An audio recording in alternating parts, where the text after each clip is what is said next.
إن الحمد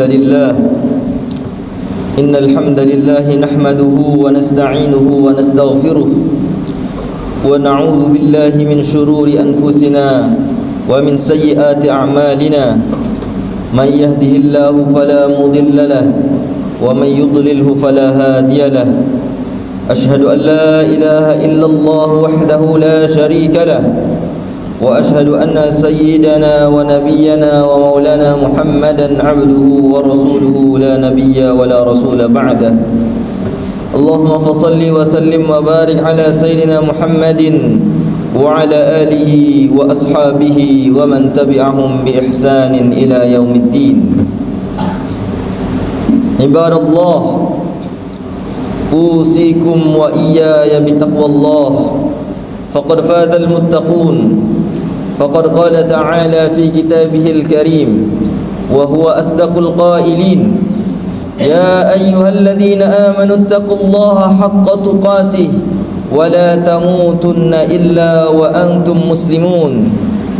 Hadirin sidang Jumat rahimakumullah, berbicara tentang akhlak baginda Nabi Muhammad sallallahu alaihi wasallam bagaikan kita menyelami samudera lautan yang sangat dalam dan sangatlah luas.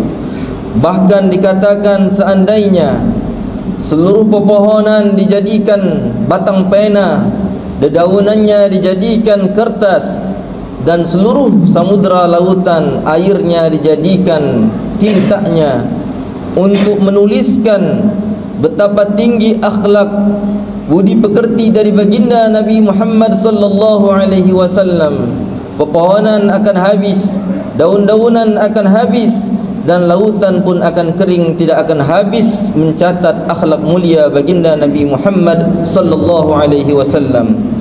Hadirin sidang Jumat rahimakumullah, maka melalui momentum Rabiul Awal, sebuah bulan yang mulia. Mulia karena apa? Karena telah dilahirkan di dalamnya sosok yang mulia, tokoh yang menjadi panutan sepanjang zaman, yaitu Sayyiduna wa Maulana Muhammad sallallahu alaihi wasallam. Maka marilah kita mempelajarinya, mengamalkan sunnah-sunnahnya, sehingga dengannya kita akan menerapkan akhlak mulia beliau demi untuk persatuan kita, ukhuwah Islamiyah dan ukhuwah insaniyah. Al-Imam An-Nawawi rahimahullahu ta'ala di dalam kitab Syarah Sahih Muslimnya, beliau mengutip dari Imam Abu Muhammad bin Abi Yazid yang beliau menuturkan bahwa Imam Malik ketika berada di Maroko atau Maghrib pernah berkata, seluruh akhlak yang baik dari tuntunan kita baginda Muhammad sallallahu alaihi wasallam itu bermuara kepada 4 buah hadis. Hadis yang pertama, baginda Rasulullah sallallahu alaihi wasallam bersabda, "Man kana yu'minu billahi wal yaumil akhir falyakul khairan aw liyasmut." Barang siapa yang mengaku beriman kepada Allah dan hari akhir, maka hendaklah dia berkata baik. Kalaupun tidak bisa berkata baik, maka hendaklah dia diam. Hadis yang kedua, baginda Nabi sallallahu alaihi wasallam bersabda, "Min husni islamil mar'i tarkuhu ma la ya'nihi." Di antara kesempurnaan Islam seseorang adalah ketika dia dapat mengendalikan dirinya untuk meninggalkan hal-hal yang tidak bermanfaat bagi dirinya. Hadis yang ketiga, suatu ketika seorang sahabat mendatangi baginda Nabi sallallahu alaihi wasallam dan meminta wasiat kepada beliau. Maka baginda Nabi sallallahu alaihi wasallam memberikan wasiat yang pendek tapi penuh dengan syaratnya, yaitu la taghdab, jangan engkau suka marah. Jangan jadikan dirimu menjadi orang yang pemarah. Inilah hadis yang diberikan oleh baginda Nabi sallallahu alaihi wasallam kepada seorang sahabat yang meminta wasiat kepada beliau. Hadis yang keempat, yaitu la yu'minu ahadukum hatta yuhibba li akhihi ma yuhibbu li nafsihi. La yu'minu ahadukum, tidaklah sempurna iman seseorang sampai dia menanamkan dalam dirinya bahwa saudaranya akan dia cintai sebagaimana dia mencintai dirinya sendiri. Hadirin ma'asyiral muslimin rahimakumullah. Hadis yang pertama mengajarkan kepada kita untuk berfikir matang sebelum melontarkan satu kata, apalagi satu kalimat. Setiap ucapan yang kita lontarkan adalah ada pertanggungjawabannya di hadapan Allah Subhanahu wa taala. Allah Subhanahu wa taala berfirman di dalam Al-Qur'an, "Ma yalfidhu min qaulin illa ladaihi raqibun atid." Tidak ada satu kata yang diucapkan melainkan ada di sisinya malaikat pengawas yang selalu siap mencatat.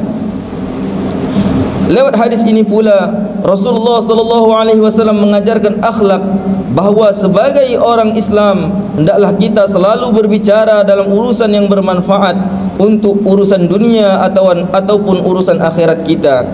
Sebagai orang muslim, kita diajari akhlak oleh baginda Nabi sallallahu alaihi wasallam untuk menahan diri dari mengucapkan kata-kata yang menyakiti saudara kita, yang menyakiti perasaan saudara muslim kita, bahkan saudara sesama anak manusia. Sayyidina Luqman Al-Hakim rahimahullah pernah berwasiat kepada anaknya, seandainya bicara itu adalah perak, maka diam adalah emas. Ibnu Mubarak mengomentari nasihat Luqman dengan berkata, jika berbicara dalam hal menjalankan ketaatan kepada Allah adalah bernilai perak, maka diam dari melontarkan kemaksiatan adalah bernilai emas. Kaum muslimin jamaah Jumat rahimakumullah, mari kita masuk kepada hadis yang kedua. Seperti yang disebutkan oleh Imam Malik tadi, hadis kedua mengandung ajaran akhlak dari Rasulullah sallallahu alaihi wasallam, bahwa seorang muslim hendaklah memalingkan dirinya dari segala sesuatu yang tidak bermanfaat. Tanda kejujuran dalam keislaman adalah tidak menyibukkan diri dengan hal yang tidak berguna. Seorang muslim yang terjatuh dalam perbuatan yang nihil manfaatnya, sama artinya dia tidak menyadari bahwa Allah Subhanahu wa taala selalu bersamanya dan menaunginya. Al-Habib Ahmad bin Hasan Al-Attas, beliau menyebutkan, siapa yang ingin mendapatkan waktu yang telah terlewatkan dengan sia-sia, maka hendaklah dia menjaga 4 waktu, yaitu waktu sebelum fajar, yaitu kira-kira setengah jam sebelum masuk waktu subuh. Maka gunakan waktunya dengan sebaik mungkin, dengan berzikir, membaca Quran, melaksanakan salat tahajud dan berdoa. Maka waktunya yang terlewatkan dengan sia-sia akan digantikan dengan waktu tersebut. Yang kedua yaitu waktu setelah fajar sampai terbit matahari. Maka gunakan waktu tersebut untuk menyempurnakan zikir kita sampai kita menutupnya dengan salat isyraq. Kemudian waktu yang ketiga sebelum terbenamnya matahari, yaitu beberapa menit sebelum dikumandangkannya azan maghrib. Maka waktu itu juga adalah waktu yang sangat berkah untuk kita gunakan bermuraqabah kepada Allah Subhanahu wa taala dengan memperbanyak zikir dan salawat kepada baginda Nabi sallallahu alaihi wasallam. Dan waktu di antara maghrib dan isya, di antara orang-orang yang diberkahkan waktunya oleh Allah Subhanahu wa taala, mereka bisa membaca antara maghrib dan isya 6 juz sampai dengan 7 juz. Hadirin sidang Jumat rahimakumullah, hadis yang ketiga, baginda Nabi sallallahu alaihi wasallam mengajarkan kepada kita pribadi yang tidak mudah tersulut marah, tidak gampang naik pitam, tidak mudah terprovokasi. Intinya pribadi yang tidak suka marah-marah. Jangan marah, itulah ungkapan baginda Nabi sallallahu alaihi wasallam. Ini adalah wasiat yang beliau sampaikan, terkesan singkat namun mengandung lautan hikmah yang amatlah luas. Hadirin, marah adalah pangkal kejahatan yang menjadi tanda kelemahan diri seseorang. Meski dia memiliki badan yang kuat dan otot yang sehat, akan tetapi apabila dia mudah marah, maka tidak ada guna dirinya. Hadis yang keempat, baginda Nabi SAW mengajarkan juga kepada kita untuk menjadi pribadi dalam bahasa kekinian tidak mudah baperan, tidak mudah terbawa perasaan, tapi bukan baperan dalam perkara yang tidak penting. Dalam kalimat lain, jika kita menginginkan kebaikan, kebahagiaan dan ketenangan hidup untuk diri kita, maka apa yang kita inginkan juga harus kita lakukan untuk orang lain. Apabila kita bermanfaat untuk diri kita, maka hendaklah kita juga ingin menjadikan diri kita bermanfaat kepada orang lain. Jangan sampai kita menginginkan kebaikan tetapi keburukan kita timpakan kepada orang lain. Kita menginginkan kebahagiaan tetapi kita menimpakan kesedihan kepada orang lain. Kita menginginkan ketenangan tetapi kita menimpakan keresahan bagi orang lain. Ini adalah perbuatan yang tidak semestinya kita kerjakan. Di zaman baginda Nabi SAW, ada seorang pemuda yang mendatangi baginda Nabi SAW. Sampai di hadapan baginda Nabi, dia berkata, meminta izin kepada baginda Nabi, "Wahai baginda, izinkan aku untuk berzina." Baginda Nabi tersontak dan bertanya kepada dia, "Wahai anak muda, apakah engkau ridho jika ibumu berzina dengan orang lain?" Maka pemuda tadi menjawab, "Tidak wahai baginda." "Apakah engkau suka jika saudari perempuanmu berzina dengan orang lain?" "Tidak wahai baginda."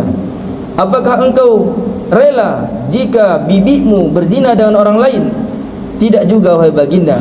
Maka baginda Nabi SAW berdoa kepada Allah agar meneguhkan hatinya, membersihkan hatinya dan dihindarkan dari perbuatan zina. Maka diriwayatkan sejak didoakan baginda Nabi, pemuda tersebut adalah orang yang paling taat dan orang yang paling benci dengan perbuatan maksiat. Hadirin sidang Jumaah rahimakumullah, melalui momentum Maulid Nabi baginda Muhammad SAW yang banyak diadakan pada bulan Rabiul Awal ini, bahkan di antara saudara-saudara kita ada yang merayakannya selama 40 hari berturut-turut dari sebelum masuknya Rabiul Awal sampai akhir bulan Rabiul Awal. Marilah kita mempelajari, mempraktekkan dan menjadikan akhlak baginda Nabi SAW akhlak kita sebagai pribadi muslim.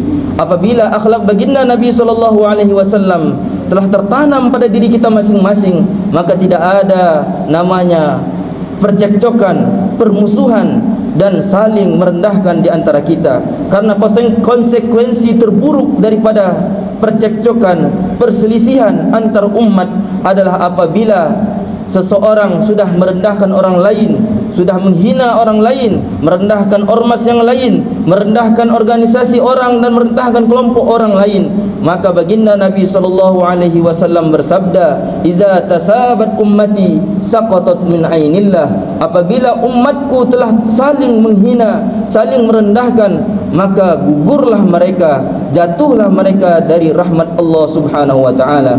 Semoga Allah Subhanahu wa taala memberikan taufiknya kepada kita agar kita selalu istiqamah di dalam meneladani akhlak mulia baginda Muhammad sallallahu alaihi wasallam. Aqulu qawli hadza wa astaghfirullahal azim li wa lakum wa lisairil muslimin fastaghfiruhu innahu huwal ghafurur rahim.